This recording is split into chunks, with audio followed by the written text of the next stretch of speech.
안녕하십니까. 원영의정의 명리산책. 오늘은 제 76강. 지난 시간에 용신의 종류에 대한 말씀을 드렸습니다. 그리고 지난 시간에 제가 한난조습에 대한 설명을 드리겠다고 약속을 했기 때문에 우선 한난조습에 관한 내용부터 알아보고 용신별로 예를 들어서 설명을 드릴까 합니다.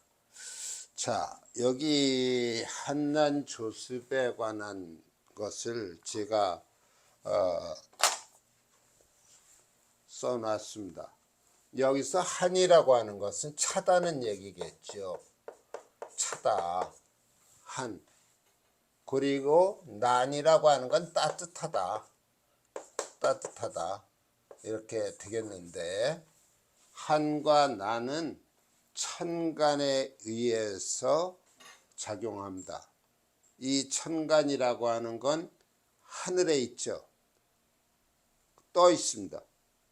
그래서 제가 어릴 때 시골 초가집에서 살 때 굉장히 겨울에 밤이 되면 밑에는 아궁이에 불을 지폈기 때문에 아래 땅은, 바닥은 뜨거웠어요. 그러나 이 천장에서 작용하는 그 기는 굉장히 찼습니다. 그래서 형제간에 이불 다툼을 하고 그 찬 기운을 막기 위해서 이불을 덮어 쓰고 하던 그런 기억이 있습니다. 이런 것을 보면은 이 천간이라고 하는 것은 위에서 흐르는 찬 기운과 따뜻한 기운이 드는데요.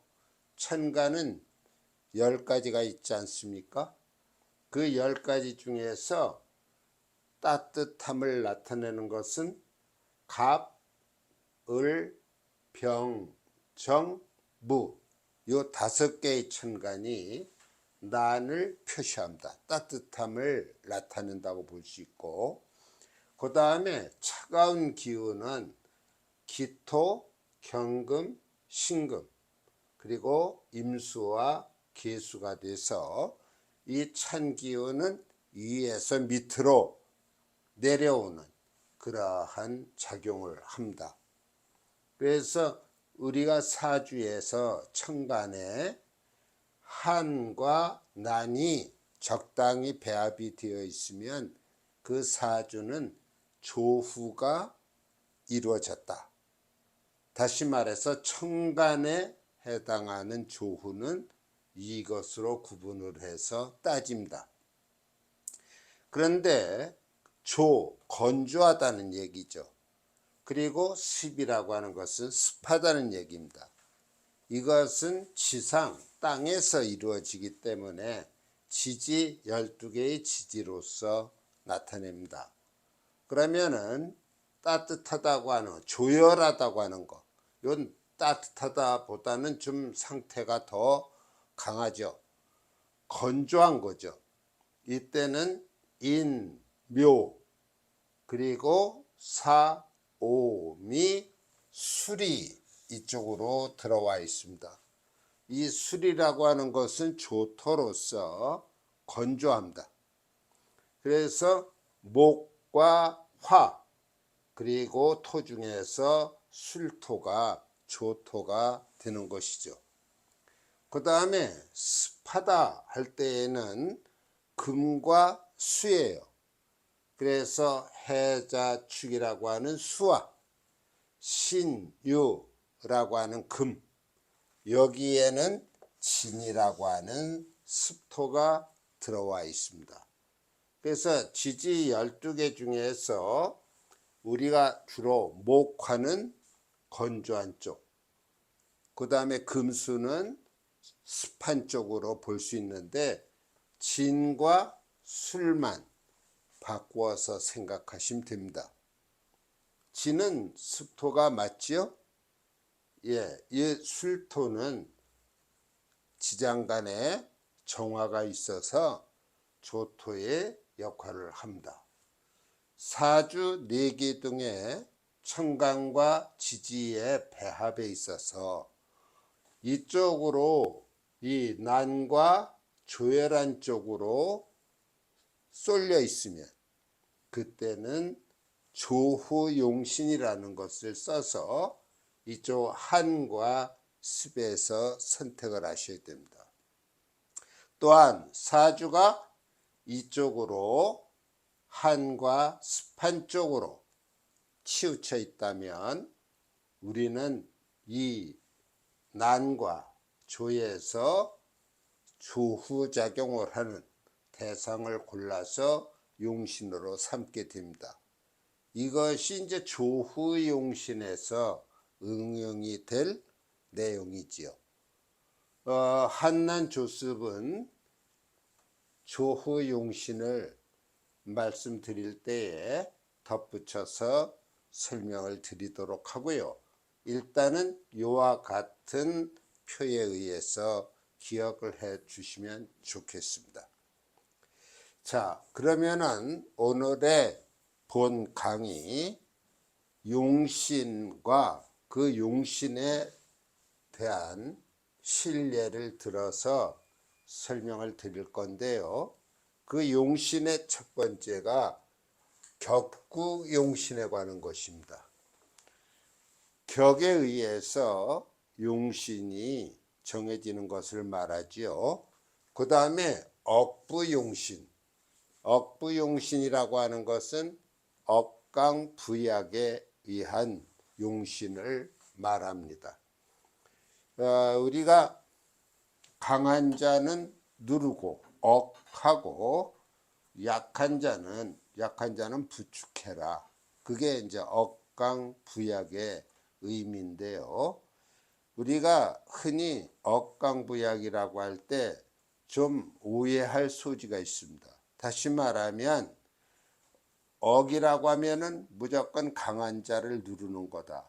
그러면은 일간의 세력이 강하면은 관을 용신으로 쓴다든지 해서 누르는 것으로만 알고 있습니다만은 그 일간의 경우가 신약한 사주라고 하더라도 무엇 때문에 신약해졌는가? 그것을 따져보면 관살이 많아서 또는 재성이 많아서 식상이 많아서 신약해지는 경우가 있는 거죠. 그럴 때 예를 들어서 관살이 지나치게 많다고 한다면 그 일간은 신약해질 수밖에 없죠. 관살의 극을 많이 받게 되니까. 그럴 때 그 강한 관살을 눌러 주어야 한다는 것입니다. 꼭 일간이 강할 때만 누른다는 게 아니에요. 사주 내에 지나치게 왕한 자가 있으면 그것은 억해야 된다는 것입니다. 그 다음에 약한 자는 부축하라고 했는데요. 일간이 약해서 마땅히 부축해야 되는 경우가 있고요. 용신을 정했는데 그 용신이 약해요. 그러면은 용신으로서의 역할을 제대로 하지 못할 것 아니겠습니까?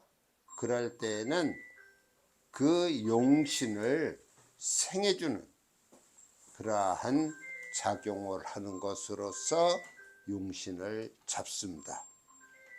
자, 그러면은 지난 시간에 우리가 용신의 종류를 쭉 들어봤었죠. 격국용신, 억부용신, 조후용신, 통관용신, 병약용신, 전왕용신, 그런 식으로 용신을 나누어 봤는데요. 그러면은 하나의 사주에 그 용신이 다 적용돼야 되는가 라고 의문을 가지신 분이 있을 수 있습니다. 그런데 그 사주에 여러 개의 용신이 있을 수 있어요. 뭐 조작용하는 용신도 있을 수 있고, 또는 너무 강해서 억울해야 되는 그런 용신도 있지만 그 중에서 가장 필요로 하는 것, 그것이 조호용신이었든 격구용신이었든 억부용신이었든 간에 가장 필요로 하는 것을 갖다가 용신으로 잡아서 운명을 감명하는데 사용하는 것입니다. 그러니까 용신의 종류가 여러 가지 있다고 하는 것은 그 용신의 작용이 다르다는 것이지, 용신이 여러 종류가 있는데 그걸 다 사주에 대입해야만 되는 것은 아니다. 어떤 분들은 용신을 얘기할 때 뭐 제1용신이다, 제2용신이다 이런 식으로 얘기를 합니다만, 대개 용신이 있으면 그 용신을 생해주는 것이 있어요. 그것을 우리는 희신이라고 얘기할 수 있겠습니다. 희신이다. 이제 용신은, 여기 용신이 예를 들어서 어떤 목에 해당하는 것이 용신이라고 한다면, 이 희신은 수가 되는 겁니다. 수가 되어서 수생목이라고 생해줘야 되는 거죠. 용신운이나 희신운의 그 작용력은 같습니다. 결과적인 얘기입니다만, 우리가 운명을 감정하는 데 있어서 흉한운과 길한운으로 대별을 한다면, 길한운에 해당하는 것은 한 서너 가지로 얘기할 수 있습니다. 첫째, 용신운이 들어왔을 때 대체로 길하겠지요. 그 다음에 그 용신을 생해주는 희신운, 길합니다. 그리고 또 하나는 이 사주에도 병이 있다고 했지 않습니까? 뭐 병이 없는 사주도 물론 있겠습니다만, 병이 있으면은 약에 해당하는 것이 있습니다. 병약용신에서 말씀을 드렸습니다마는, 그 약운이 들어왔을 때 그 정도가 우리가 운을 살필 때에 길한운에 속한다고 볼 수가 있습니다. 근데 그 외적인 것은 다 흉한운이라고 보시면 됩니다. 예를 들어서 사주에 병이 있는데 또 병운이 온다든지, 다시 말하면 용신이 형, 충, 그, 파, 해와 같은 그러한 두들김을 얻어맞고, 또한 흉살 작용이 강한 것이 겹치면은 그 용신은 완전 파괴되어 쓸모가 없습니다. 그럼 용신이 파괴되었다고 한다면, 심하게 말하면 그 사주의 일주도 무사하지 못합니다. 몸이 아프던가, 또는 그 운에 따라서 관제구설에 엮이던가, 하여튼 제 관에 따른 어떤 흉액이 발생한다든가, 그러한 좋지 못한 일들이 발생하는 것입니다. 그래서 우리가 이 사주에서 격국을 논하고 용신을 논하는 이유가 어디에 있느냐, 그런 길한운과 흉한운을 나누어서 길할 때에는 오히려 조심하고, 흉할 때에는 더 그 흉한 것을 피하기 위한 그러한 자숙이 필요한 것입니다. 그래서 이 사주를 안다고 하는 것은 사실은 한번 당한 것에 대해서 방법이 없습니다. 그것을 한번 당했다고 해서 나중에 또 재차 같은 흉운이 오면 면해가는 게 아닙니다. 그때마다 당하게 되어 있습니다. 그래서 기른 때는 우리가 기쁘고 좋게 모든 일이 이루어지겠지만 그럴수록 겸손해야 된다. 그 다음에 흉한 운이 왔을 때 너무 비관만 할 것은 아닙니다. 또 그 흉한 운을 잘 피해가면 또 기쁜 좋은 운이 찾아오는 것이죠. 운이라고 하는 것은 돌고 돕니다. 그래서 우리가 그런 얘기를 하죠. 기쁜 일이 지속된다고 해서 방심하지 마라. 그 뒤에는 다시 흉한 운이 찾아오기 마련이고, 흉하다고 해서 너무 좌절하지 말라. 그 뒤에는 반드시 좋은 운이 기다리고 있다. 그것을 우리가 상담자들에게 언제 때와 시를 가리켜서 일러주는 것, 그것이 우리 활인업의 전부라고 할 수 있습니다. 예방이 제일 먼저예요. 당하고 나면 속수무책입니다. 자, 그래서 격국과 용신을 논하면 그러한 운을 명확하게 구분할 수 있습니다. 제가 이 옆에 4개의 사주를 적어놨는데요. 결론적으로 말씀드리면 1번과 2번은 격국 용신의 예가 되고 3번과 4번은 억부 용신의 예가 되는 것입니다. 그럼 같이 한번 살펴보도록 하겠습니다. 자, 1번의 사주가 정해, 병호, 이민, 기유 이렇게 되어 있습니다. 이 사주에 대한 예는 전에도 말씀드린 것과 같이 현재 제가 간명한 사주나 이런 것은 여기에 드러낼 수 없습니다. 그래서 옛날 고서에서 옮겨 놓은 것입니다만은 해석은 현대적 입장에서의 해석을 하겠습니다. 여기 임수일주가 5월에 태어났습니다.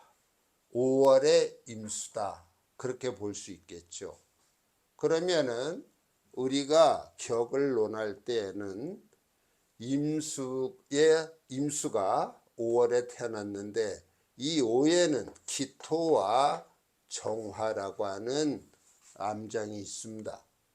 그래서 이 천간을 살펴보니까 여기에 기토도 투출했고 정화도 투출이 됐어요. 이럴 때 우리는 격국을 정할 때 본기 우선의 원칙이라는 게 있다라고 말씀을 드렸습니다. 그럼 본기는 정화가 됩니다. 그래서 이 정화로서 격을 잡게 되는데요. 수국화가 되니까 정제격이 되는 것이죠.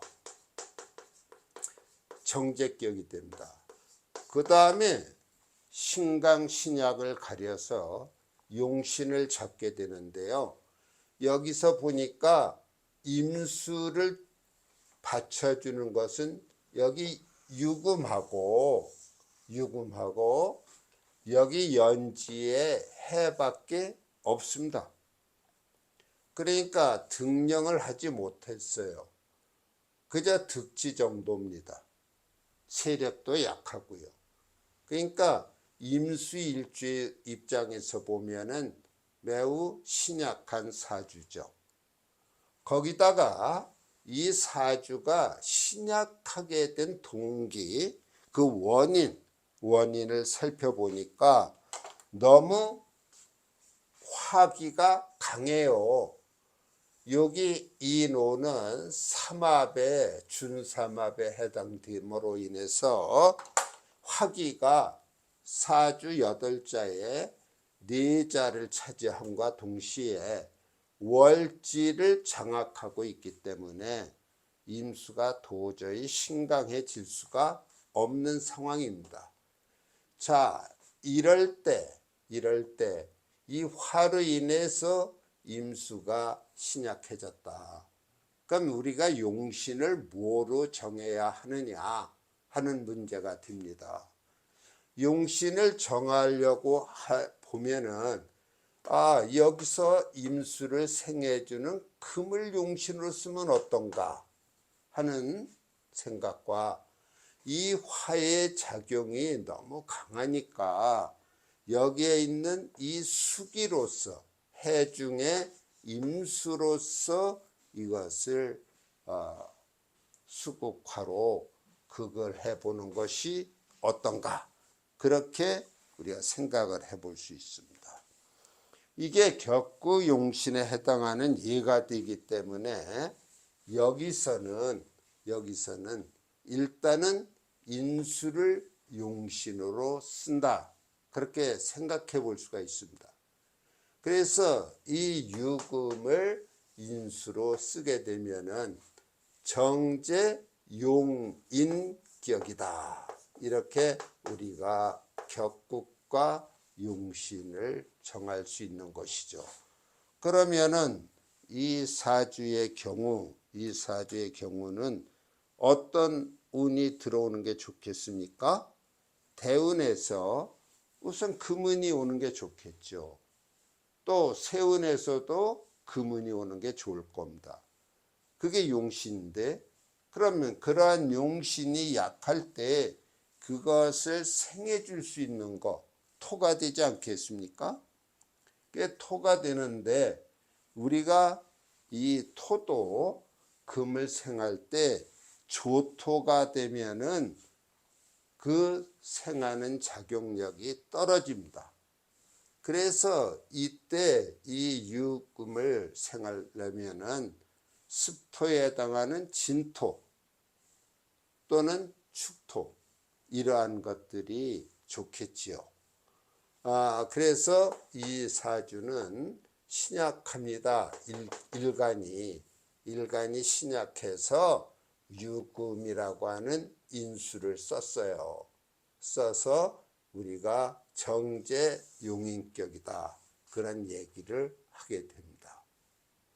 그 다음에 이 두 번째의 사주를 보면은요, 정화 일주가 인월에 태어났습니다. 인월에 정화가 되는 것이죠. 근데 역시 인에서 격을 잡는다면 무, 병, 갑이라고 하는 암장이 있습니다.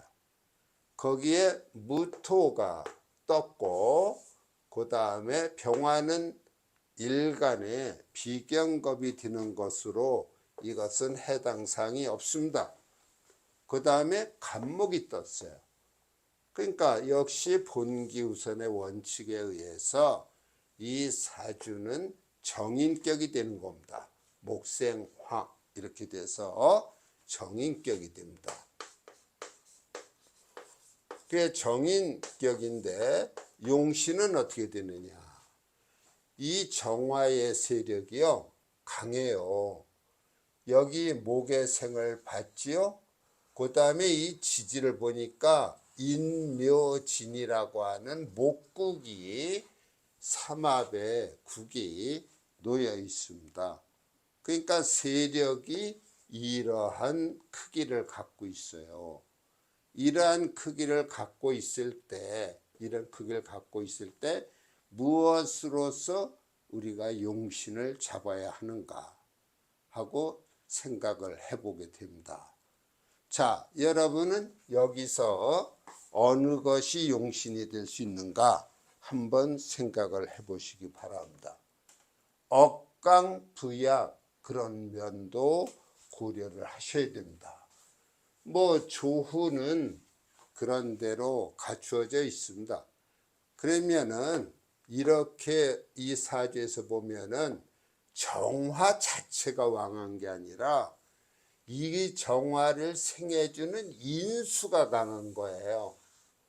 인수가 아주 태왕합니다. 이럴 때 이 목의 길을 눌러줄 수 있는 것은 여기 시지에 있는 신금에 해당이 됩니다. 이 신 중에 경금이 있지 않습니까? 이 경금에 의해서 목을 제압해야만 이 사주는 중화를 이룰 수 있는 것이죠. 자, 이것이 격구 용신의 예가 됩니다. 그 다음에 억부 용신의 예로서 이 두 가지 예를 놨는데요. 자, 두 가지 경우의 상황이 좀 다릅니다. 여기 을목일주가 축월에 났어요. 이 축에는 개신기라고 하는 암장이 있죠. 그런데 이 개신기 중에서 이 신금에 대한 신금의 기가 이렇게 신신으로 강하게 투출이 되어 있습니다. 그 다음에 이 신금의 고라고 할 수 있는 축이 그 바탕, 뿌리를 이루어주고 있고요. 그 다음에 여기 술 중에도 신금이 있습니다.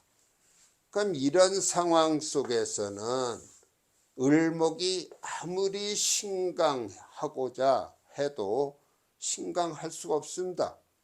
여기에서 을목의 뿌리는 해수가 되는데요. 이 을목이 버티는 힘은 해수가 받쳐주기 때문에 버팁니다. 그런데 이 을목이 수생목을 받았다고 해서 이 금을 제압할 수는 없어요. 이럴 땐 여기 시천간에 있는 병화로 하여금 이 강한 금기를 억해야 되는 것입니다. 화극금으로 억을 해야 돼요. 그래서 이 병화는 나름대로 술 중에 정화의 뿌리를 내리고 있어서 충분히 이 금을 제압하는 힘을 갖고 있다고 볼 수가 있습니다. 조금 더 깊이 말씀을 드린다면 을목 일간의 입장에서 보면은 병화는 상관이 되죠. 이 상관으로서 이 관사를 제압하는 겁니다. 이런 걸 상관적살이라고 합니다. 상관으로 적이 되는 살을 갖다가 제압한다. 그래서 상관적살이라는 말을 쓰는데 나중에 실전에 임했을 때 이러한 용어들에 대한 설명도 아울러 드리고자 합니다. 그 다음에 이 네 번째 사주는 병화일주가 해월에 태어났어요. 이 해 속에는 무갑임이라고 하는 암장이 들어 있습니다. 근데 이 무갑임 중에서 투출한 게 없습니다. 이렇게 투출한 게 없을 때는 가장 강한 세력을 갖고 있는 자로서 격을 잡게 되는데요. 여기에 보면은 이 세력이 무갑임 중에서 요 세 가지 중에서 가장 왕한 자를 선택을 하는 겁니다. 그런데 여기서 보면은 무갑임 중에서 수의 기는 요 해수, 그 다음에 목액이는 요 해중의 간목과 여기에 을목, 무토는 오중의 기토, 이 정도의 세력을 갖고 있습니다.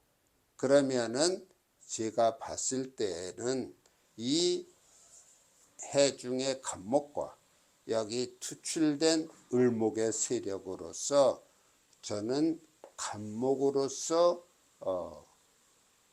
격을 잡게 됩니다. 그러면은 편인격이 돼요. 그냥 폭넓게 인수격이라고 할 수도 있겠습니다. 이때 이 병화의 세력을 보면은요, 여기 목생화되어 있고 여기 화가 됩니다. 이 을목은 이렇게 병화의 세력이 되고 인오 화국으로 해서 이러한 세력을 갖게 되죠. 이와 같은 세력을 가지니까 득지하고 세력이 3개 정도 있어서 신강한 사주가 되는데, 전에 우리가 약화위강이니 강화이약이니 하는 말을 썼는데요. 등량을 하지 못했으면은 일단은 약한 것으로 접근이 됩니다. 그 다음에 득지하고 득세함으로 인해서 신강해졌다면 그럴 때 약화위강이 되는 것이죠. 이것은 신강한 사주가 됩니다.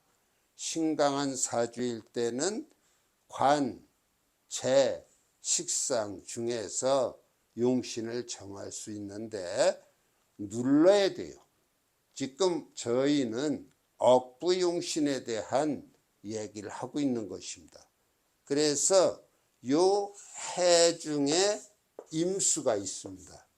이 임수로서 용신을 잡아서 수국화, 이것이 병화의 편관이 되겠죠. 이 수로서 용신을 잡게 되는 것입니다. 자, 이렇게 몇 가지의 예로서 모든 것을 말씀드렸다고 할 수는 없습니다. 앞으로 우리가 이 격구, 용신, 그리고 이제 3단계에 가서는 실제의 사주들을 통변해보는 실전의 시간을 가질 건데요. 그때 또 보완 설명을 드리도록 하고, 오늘은 격구용신과 억부용신의 예를 들어서 설명을 드렸습니다. 다음 시간에는 이제 그 밖에 다른 용신들의 예로서 강의를 하고자 합니다. 오늘 강의를 들어주셔서 감사합니다. 고맙습니다.